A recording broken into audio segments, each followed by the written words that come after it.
သမီးရေ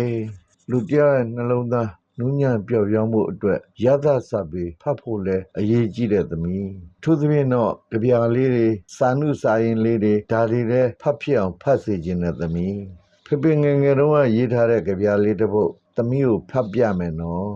ခေါင်းစဉ်ကငယ်ကချစ်တော့အနှစ်တရာတဲ့အချစ်ဆုံးမှုမမုန်းနိုင်သေးဝဝဖိုင်ပိုက်ပချိုင်လေးနဲ့လုံးလုံးတုတ်တုတ်ကောင်းချင်းတုတ်လို့ရုပ်တွင်ပြောင်းလဲချိကောင်းသေးပင်ပါရည်တွန်းလိုက်ခေါင်းတိတ်စပင်နေကျင်ဖြူကွက်မြင်ပါလှဲ့လဲစိတ်ပြက်မသွားတန်ဖိုးထားစေ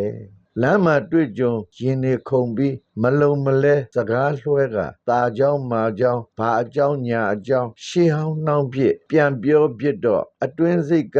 နိုးထရင်ခုန်စိတ်မကုန်သေးလွမ်းမိသေး၏ဩ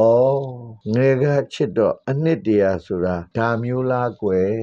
ဒီကြပြလေးကိုသမီးနာထောင်ပြီးတော့ဘယ်လိုစိတ်ထဲမှာခံစားရလဲ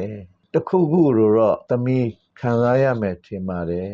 အဲ့ဒါလို့ရင်ထဲမှာတခုခုခံစားသွားရပြီဆိုလို့ရှိရင်အဲ့ဒီစာပေဟာယတ္တစာပေပဲသမီးယတ္တစာပေနဲ့နှလုံးသားနူးညံ့အောင်ကြိုးစားစေခြင်းပါလေကွယ်